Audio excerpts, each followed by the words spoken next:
Voy a intentar ser también lo más breve posible porque, bueno, es una investigación la que presento aquí, que la tengo en curso, con lo cual todavía está muy abierta, o sea que solamente voy a presentar las líneas básicas de la investigación.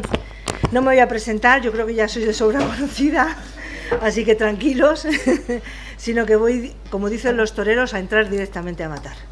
Mi intervención de esta mañana va relacionada en cierta forma con, primero, una intervención que presenté el año pasado en las jornadas de Fernando Ramos de la Universidad de Vigo, que celebra todos los años en Pontevedra y que, por supuesto, ahora les comentará que también están accesibles y que además son gratis, lo cual es un punto a su favor muy importante, ¿no? Y que los alumnos pueden seguirlas también a través de la televisión de Vigo y que pues son unas jornadas, yo creo que también un referente clásico en lo que es las actividades de protocolo aquí en España, ¿no? Así que les invito a seguirlas.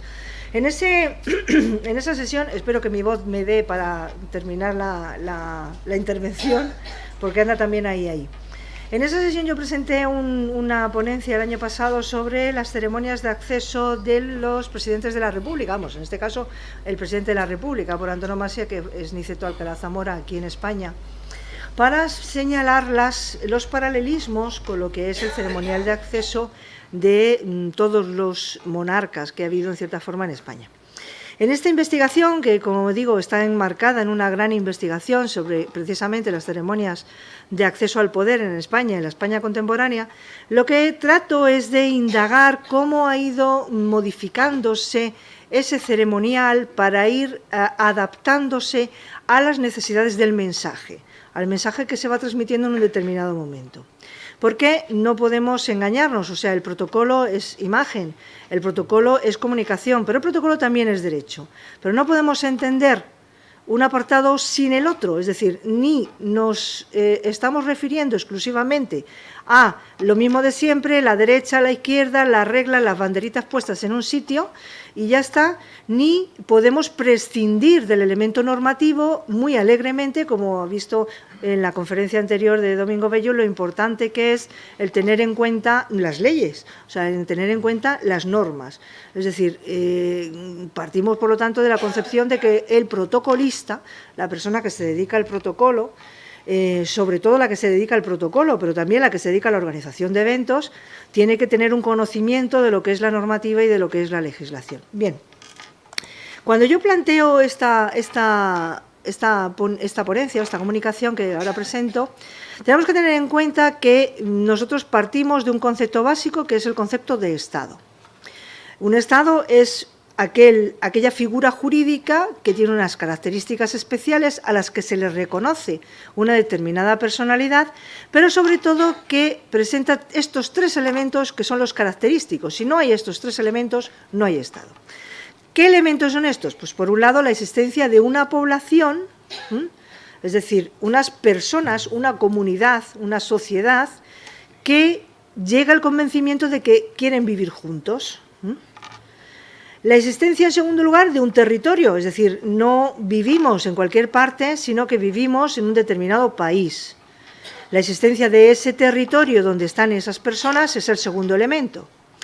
Y el tercer elemento, que no por ello es el menos importante, es la existencia de un poder, precisamente, sobre ese territorio y sobre esas personas. Si tú tienes el poder sobre las personas, pero no tienes el poder sobre el territorio, no hablamos de Estado. Y si tú tienes el poder sobre el territorio, pero no tienes el poder sobre las personas, tampoco hablamos de Estado. Con lo cual, población, territorio y poder son los tres elementos esenciales para que podamos hablar de un Estado.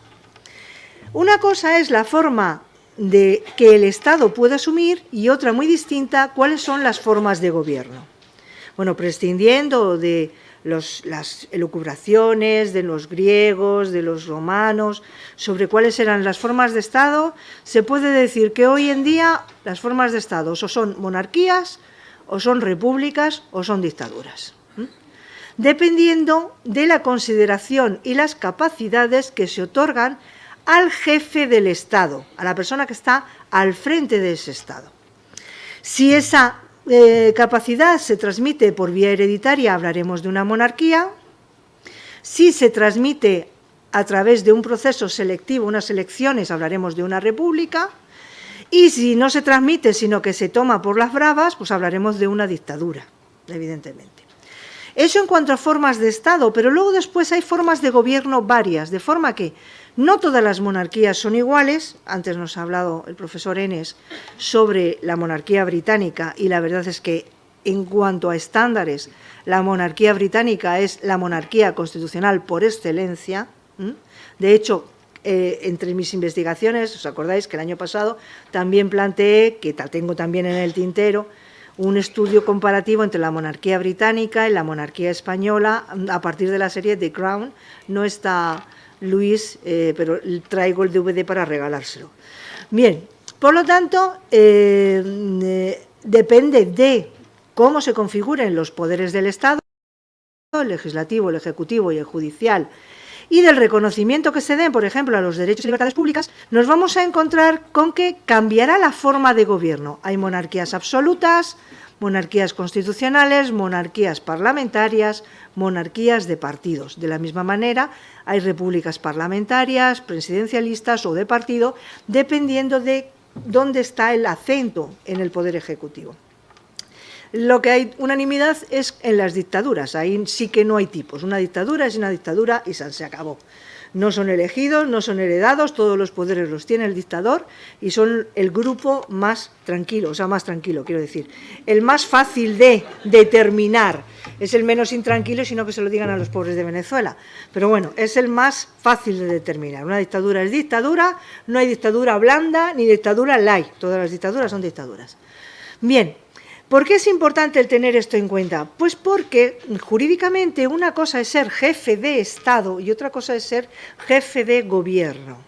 Y es algo que la gente no tiene muy en cuenta a la hora de hablar de protocolo o establecer el protocolo. Y recuerdo aquel célebre episodio de don Mariano Rajoy en Japón, que nos llevó un fin de semana a Fernando y a mí y al resto del mundo mundial en redes sociales discutiendo sobre si Rajoy debía haber hecho el ojigi, que es la salutación en japonés o no.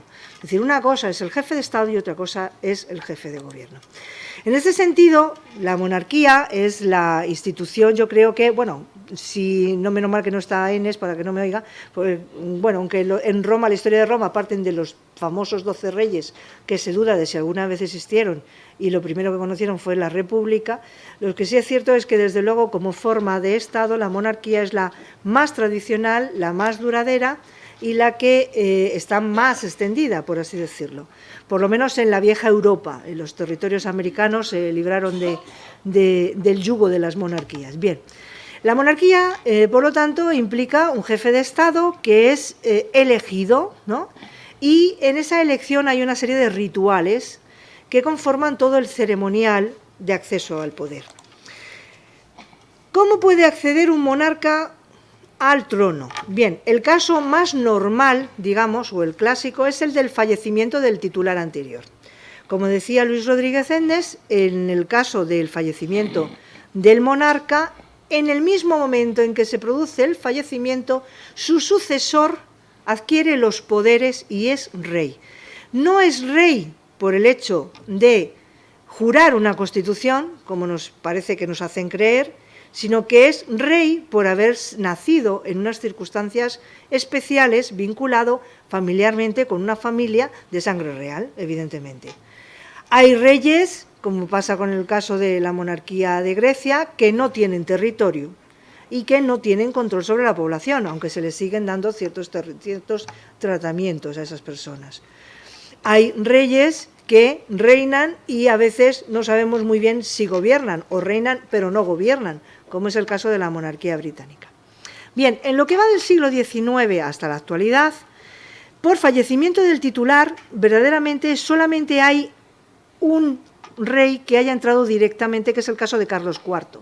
Y es un monarca que está un poco a caballo entre lo que es el antiguo régimen y lo que es la edad contemporánea o la etapa contemporánea, porque aparecen la serie de acontecimientos que son propiciados por la Revolución Francesa en toda Europa y en España específicamente por la codificación, el constitucionalismo, la creación de la Constitución de Cádiz. Con lo cual hay que tener en cuenta que Carlos IV es un monarca que se encuentra a caballo, muy relacionado con Napoleón Bonaparte, muy relacionado con los sucesos con Portugal y con los sucesos que luego después desencadenaron precisamente la presencia de un rey extranjero, pero que no un gobierno intruso, como siguen todavía empeñados en llamarle.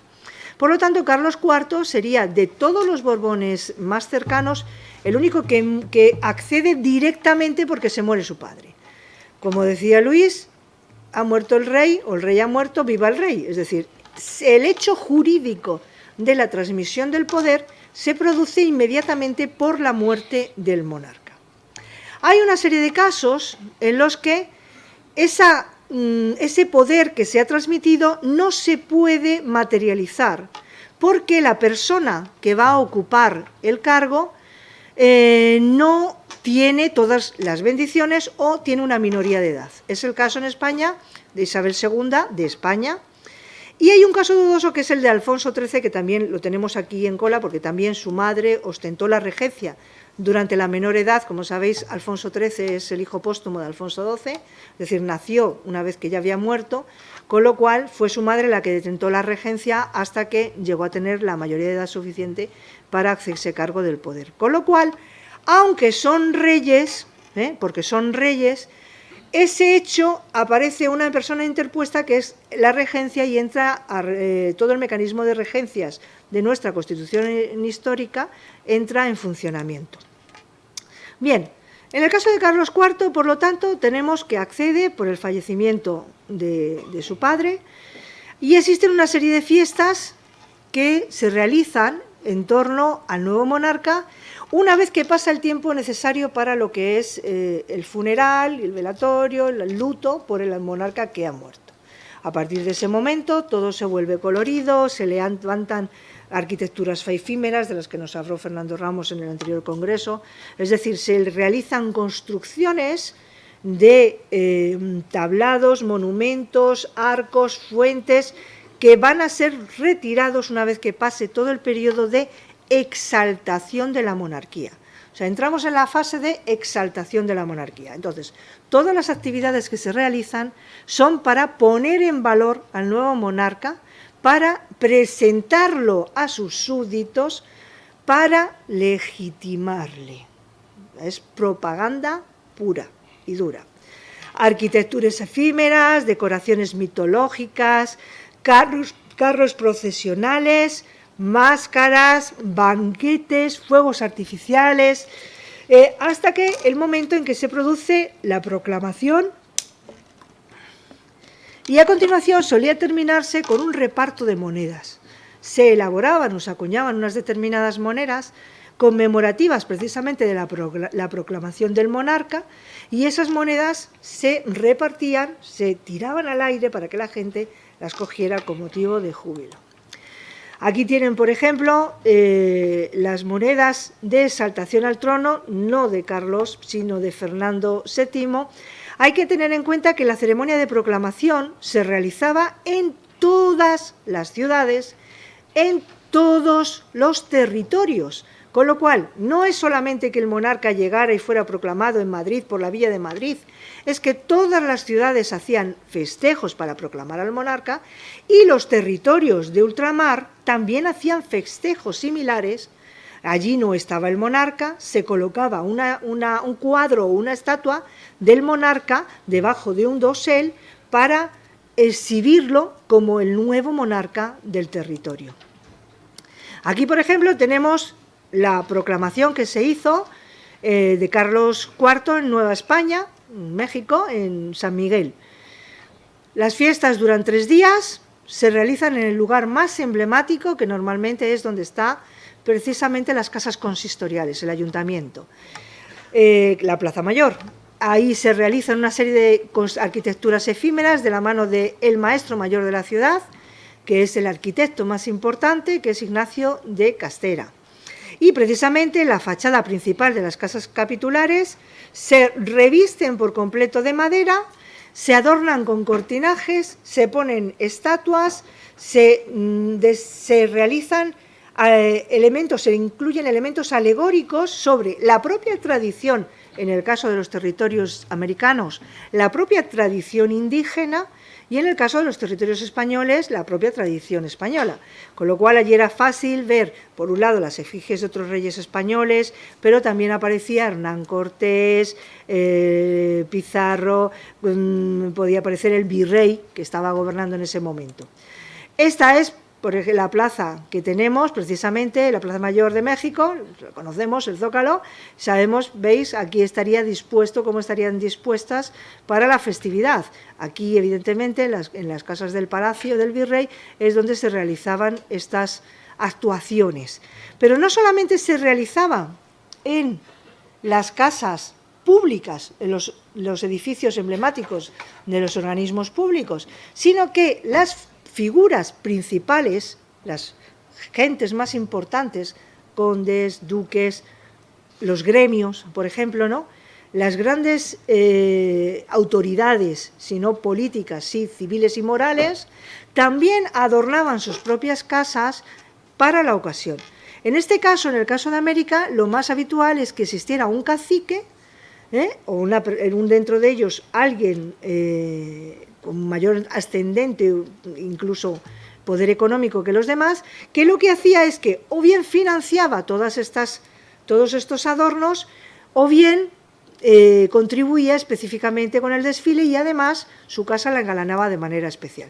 Evidentemente, esta forma de patrocinio civil entra en las prácticas que hoy en día consideraríamos lobistas. Es decir, porque ¿qué es lo que pretendían específicamente estas personas que patrocinan estos actos con motivos de la proclamación del nuevo monarca? Pues evidentemente una serie de favores, o bien una serie de títulos que luego se le conceden, o bien una serie de terrenos que luego también se les conceden. Aquí tenemos, por lo tanto, que el cacique paga la decoración, el cortejo, la acuñación y reparto de moneda, e incluso la organización de corridas de toros, porque ya sabemos que en esta época la forma de conmemorar todo era con una corrida de toros. Siempre había corridas de toros varios. Y las llamadas luminarias no era otra cosa que dar el dinero para que todos los edificios presentaran una iluminación nocturna, lo cual era francamente impresionante. Por lo visto las ciudades se quedaban, es una pena el que no conservemos imágenes de esta época. Se organizaban unos cortejos a modo de procesiones, entre la que destacaba específicamente la del gobernador, al que seguían unos indígenas a pie, unos criollos a caballo. Fijaos, los tres reyes magos, que llevaban unos indios, los indios recogidos, los mecos, llevaban recogido su manto, el carro de Moctezuma, quizás como una especie de guiño a lo que es la tradición mexicana, que aparece vestido de rey, 5 reyes con sus malinches, en este caso son reyes específicamente mexicanos, Cupido, que tú dices que tiene que haber Cupido aquí, pues no, Cupido figuraba en el centro, más indios, timbaleros, clarineros y un vocero que era el que iba dando las voces de Viva el Rey. Aquí tenemos el dibujo de cómo se organizaba esa procesión. Aquí vemos el carro, aquí vemos los caballeros que van andando, aquí vemos cómo llevan una corona, aquí vemos a los indios desfilando, o sea que todo este ceremonial era el que se veía por la calle. Más indios, aquí tenemos a los Reyes Magos, estaban por aquí, los he visto antes, no me acuerdo, uno, están llevando la paja, la capa, 1, 2, los Reyes Magos también venían a las procesiones. Entonces, como veis, todo estaba totalmente controlado y existen testimonios de cómo se realizaba esa procesión. Este es el caso normal, o sea, el caso normal de sucesión en una monarquía. El siguiente elemento que tenemos que considerar es el de la abdicación. En nuestro país se ha discutido y se sigue discutiendo mucho cómo se realizó la abdicación de Juan Carlos I. Es cuanto menos cuestionable. Es decir, todos los especialistas en abdicación coinciden en que la abdicación que se realizó con Juan Carlos I no tiene absolutamente nada que ver con nuestra tradición histórica, porque nuestra tradición histórica parte de un hecho esencial, y es que en el mismo momento en el que el monarca abdica, su sucesor, o aquel al quien se le está otorgando el trono, accede por completo al poder. Es decir, en ese mismo momento no necesita de nada más, como dice Fernando Ramos en su tesis, se perfecciona por el mero hecho de o la muerte del titular o la abdicación. No necesitas legitimarlo, es decir, el rey ha abdicado, su sucesor es el rey. No hace falta absolutamente nada más. Aquí se inventaron una serie de fórmulas, el rey abdicó, no habían hecho una ley orgánica de abdicación que lo regulara, con lo cual no se sabía qué iba a pasar. Al final hicieron como que, no, es que lo ha hecho, pero no lo ha hecho, y la ley va a ser luego después pospuesta, y vamos a esperar un tiempo de un mes para que preparemos todo para que el nuevo monarca jure. Pero es que el rey no es rey por el hecho de jurarlo, sino que lo es desde su propio nacimiento. Con lo cual, ahí existen una serie de componentes jurídicos muy importantes que tenemos que tener en cuenta. En el caso de abdicación también accede José Napoleón I, sabemos que fue por la abdicación de Carlos IV y de Fernando VII, y en el caso de Alfonso XII, pues también tenemos un supuesto distinto, diferente, por eso tiene esas dos interrogaciones, porque, como sabemos, Isabel II estaba en el destierro y fue la restauración, con lo cual es como medio elegido soberano. Tenemos aquí, por ejemplo, vemos el caso específico del 15 de abril de 1808, que es a Fernando VII entrando específicamente en la ceremonia de, a ver si me sale el nombre, la entrada real, es decir, el momento en el que el monarca se hace visible para el resto de sus conciudadanos. Esta es una de ellas, la primera, luego hubo una segunda cuando volvió de Francia. Aquí tenemos la procesión en la que la gente, pues evidentemente, lo que hacía era alabarle. En el caso de Fernando VII, por lo tanto, hay dos intervalos. Un primer gobierno, que es en 1808,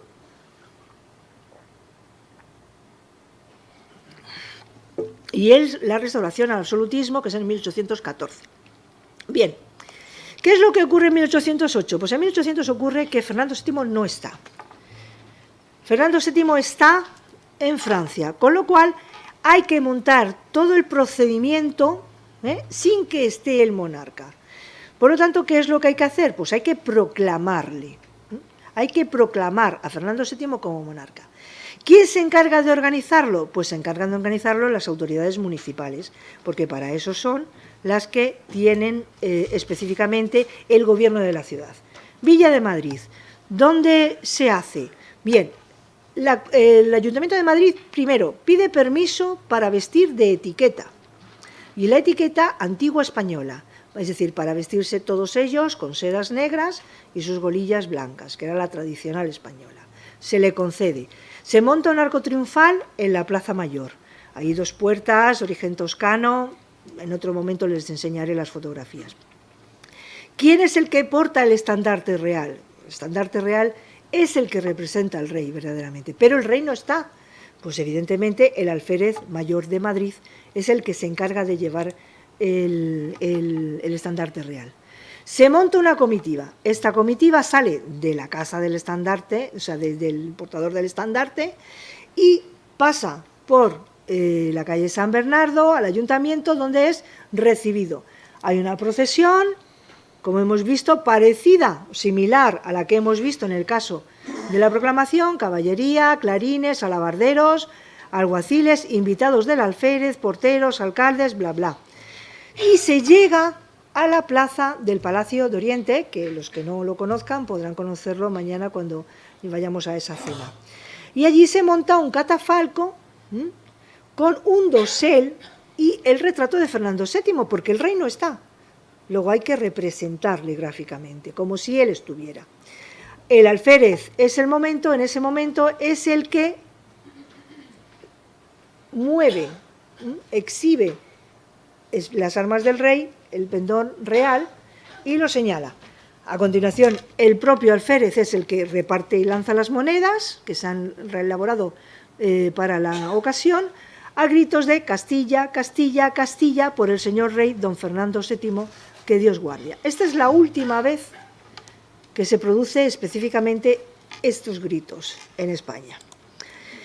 La comitiva vuelve otra vez, regresa de Sanda, Plaza Mayor, Plazuela de las Descalzas, Plaza de la Villa, y en los 3 sitios se repite.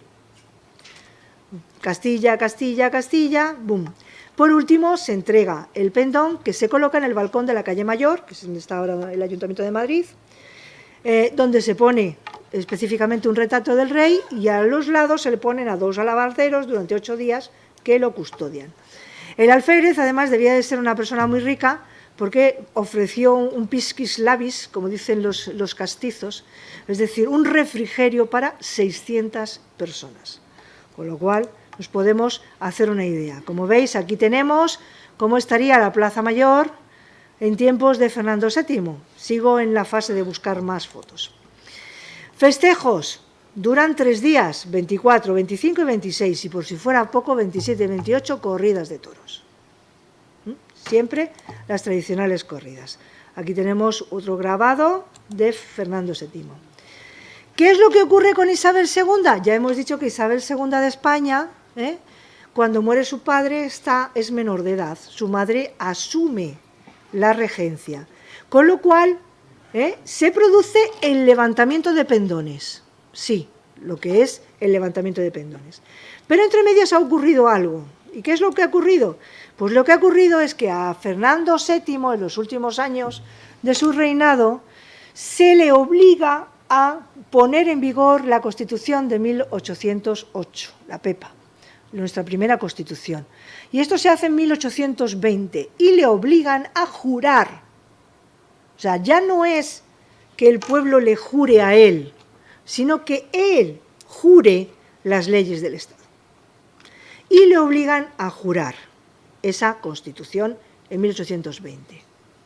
A su fallecimiento, su mujer, que ve que aquello se le puede escapar de las manos, hace una especie de Constitución Light, que es el Estatuto Real de 1834, ¿no? Que es una Constitución, más bien es una carta otorgada, decimos los juristas. Es decir, la reina voluntariamente se desprende de una serie de facultades por el bien de la continuidad. El Estatuto de 1834 ya supone que la reina, en el momento en que llega a la mayoría de edad, tiene que jurar en la Constitución.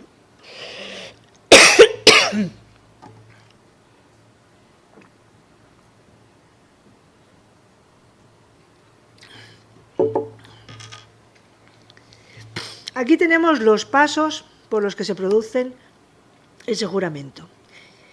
Salva de 21 cañonazos. Empezamos con una salva. ¿Cuándo? Cuando la reina sale de palacio. Va por la calle Bailén y va al Senado. Salva de 21 cañonazos a la llegada. Allí le reciben comisiones de ambas cámaras.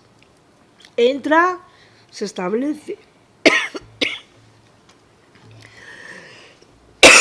se estructura de esta manera, no voy a seguir mucho más, tenéis suerte, cuando ella jura 21 cañonazos más, y se rehace el recorrido ya con la exaltación de la propia monarca, en sentido inverso. Arenal, Puerta del Sol, Carrera de San Jerónimo, en el Prado hace una revista a las tropas y vuelta para atrás.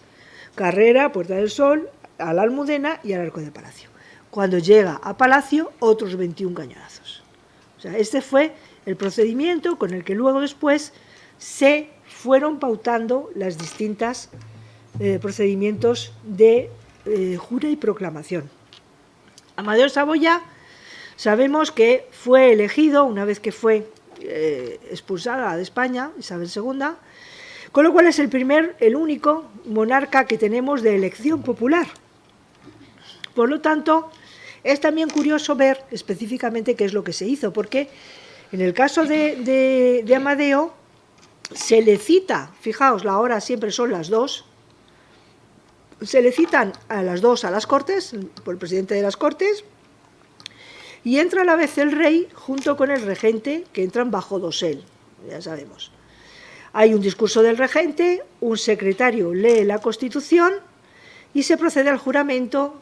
Ojo, mano derecha en los evangelios y un juramento promisorio. Es decir, juras Sí, pues si no, Dios te lo demandará. Ojo, ese juramento, si lo incumplía, no pasaba nada, no le llevaban a la cárcel.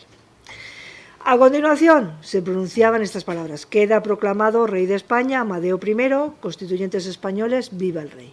Es el único caso que tenemos de monarca elegido. Al pobre no le fue bien, como a todos los monarcas que han sido un poco liberales en España. Y el último ejemplo que tenemos es el de la República, el Niceto, que no me voy a extender. La hora fueron las 14:30, ya hay un vídeo en el que me podéis ver porque es público, de la televisión de vídeo. Aquí tenemos el acto específicamente en el que está don Niceto jurando delante de los miembros del gobierno, aquí el presidente, los secretarios de la Cámara, etcétera, ¿no?